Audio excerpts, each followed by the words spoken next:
Hello students, welcome back on Mohari Devi Tapadia Girls College YouTube channel.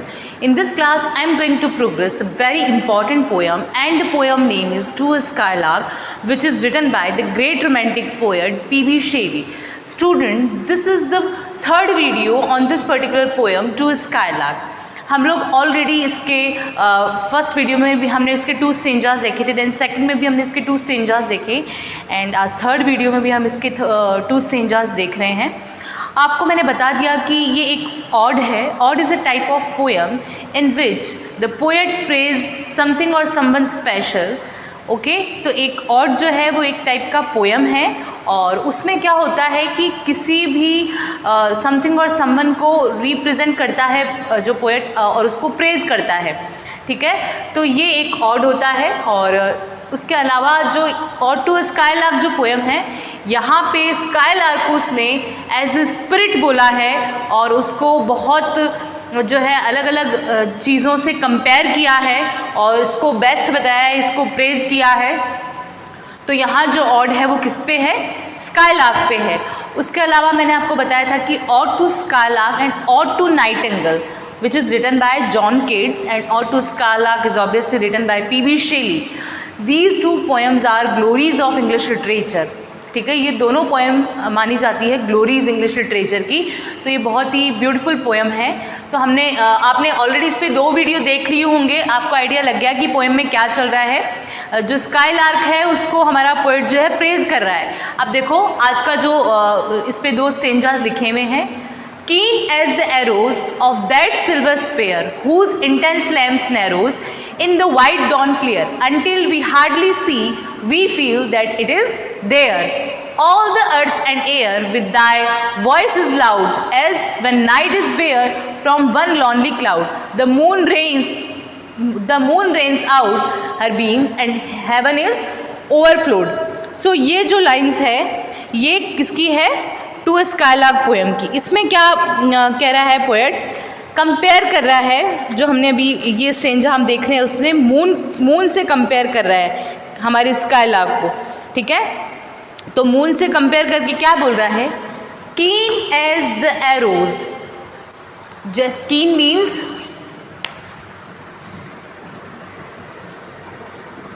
Sharp. As the arrows किसका use हुआ है? As आया है, it means Simli. ठीक है, keen as the arrows of that silver sphere. Silver sphere यहाँ use है metaphor का, मीन्स मून और morning star.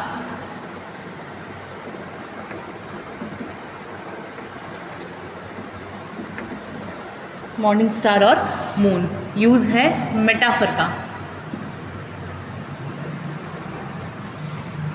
Whose intense lamps narrows in the white dawn clear, until the hardly see we feel that it is there. यहाँ जो poet है वो बोल रहा है कि जो पीबी शेली बोल रहे हैं कि जो स्काईलार्क है, keen as the arrows, sharp arrows की तरह, ऑफ दैट सिल्वर स्पेयर. कैसे? जैसे कि सिल्वर स्पेयर के एरोज की जो उसकी रेज है, सिल्वर स्पेयर की मीन्स मून की जो रेज है, तो वो कैसी है? मून की बीम्स शार्प है. किसकी तरह? एरो की तरह. हुज इंटेंस लैम्प्स नैरोज, जिसकी लैम्प्स जो है मतलब लाइट जो है वो कैसी है? नैरो है. In the white dawn clear. White dawn clear means morning का टाइम है ना. Dawn means early morning.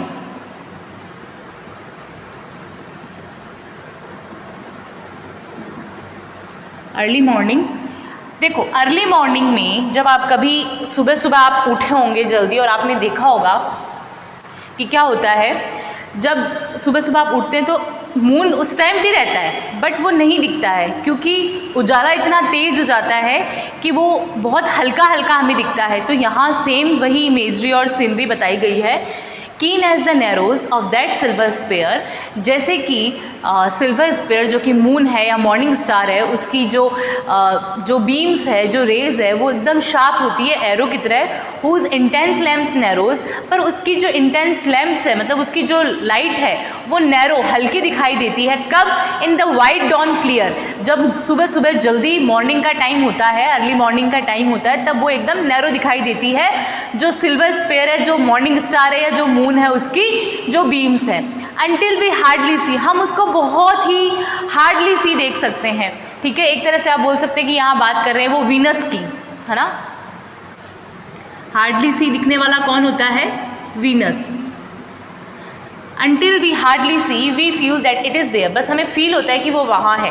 तो सुबह सुबह के टाइम अगर आप कभी उठते हैं तो मून तो वहाँ रहता है, पर हमें बहुत बहुत ऐसे ध्यान लगा के हम देखेंगे तो हमें दिखेगा कि मून है वहाँ, पर वो सूर्य के प्रकाश के कारण नहीं दिखाई देता है। हार्डली सी, बहुत ही हार्डली दिखाई दे, we feel that it is there, पर हमें पता चलता है कि वो वहाँ है। तो फर्स्ट इन लाइन्स का मीनिंग क्या है? Keen as the arrows of that silver sphere, जो मून की जो मॉर्निंग स्टार है उसकी बीम्स जो है वो एकदम शार्प है, जैसे कि एरोज होते हैं, जैसे कि तीर जितने शार्प होते हैं उतनी मॉर्निंग स्टार की बीम्स शार्प है। हुज इंटेंस लैम्प्स नैरो, पर उसकी जो रोशनी है, इंटेंस लैम्प्स मीन्स रोशनी जो है वो नैरो है, मतलब छोटी है, हल्की है। In the white dawn clear, कब? वाइट डॉन के टाइम में, जब सुबह अर्ली मॉर्निंग का टाइम होता है, तब उसकी जो लैम्प है, मतलब लाइट है, वो एकदम नैरो दिखाई देती है। अनटिल वी हार्डली सी, जिसको हम बहुत ही हार्डली सी, बहुत ही मुश्किल से देख पाते हैं। We feel that it is there, हाँ हमें फील ज़रूर होता है कि वो वहाँ है। फिर नेक्स्ट स्टेंजा पे हम बात करते हैं। All the earth and air with thy voice is loud, as when night is bare from one lonely cloud, the moon rains out her beams and heaven is overflowed.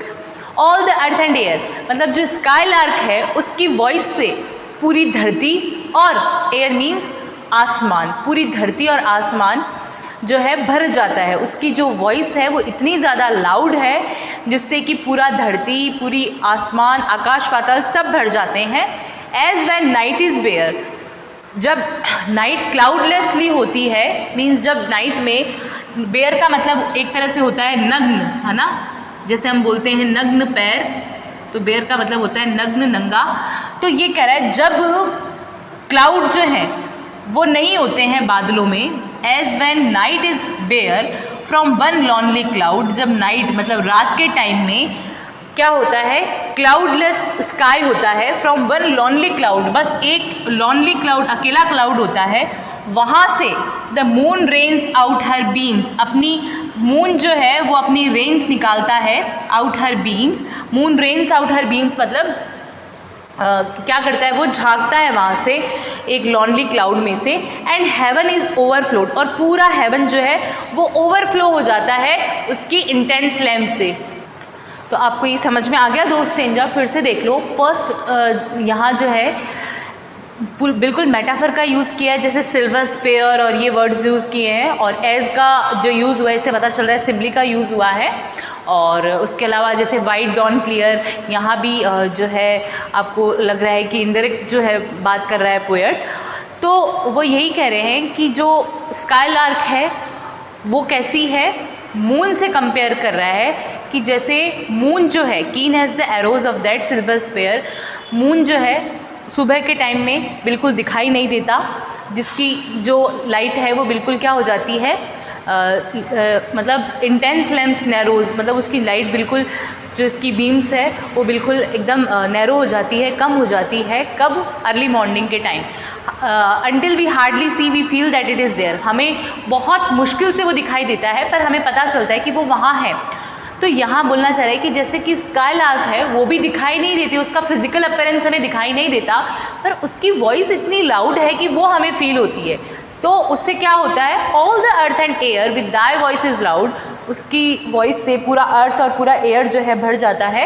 As when night is bare, जब night जो है bear होती है, from the lonely cloud, जब उसमें only cloud होता है या लॉनली क्लाउड, अकेला क्लाउड होता है, the moon rains out her beams, तब मून जो है वहाँ से झांकता है, अपनी बीम्स निकालता है, एंड हेवन इज़ ओवरफ्लोड, और पूरा हेवन जो है उससे ओवरफ्लो हो जाता है।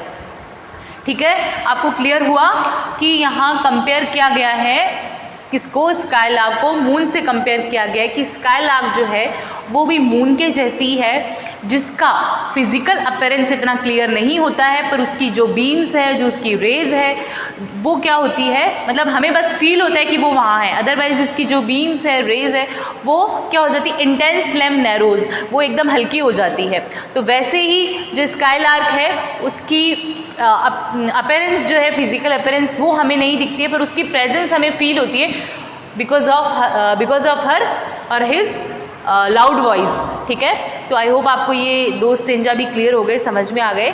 अब नेक्स्ट वीडियो में हम इसके और 2 स्टेंजा पे बात करेंगे। Thank you.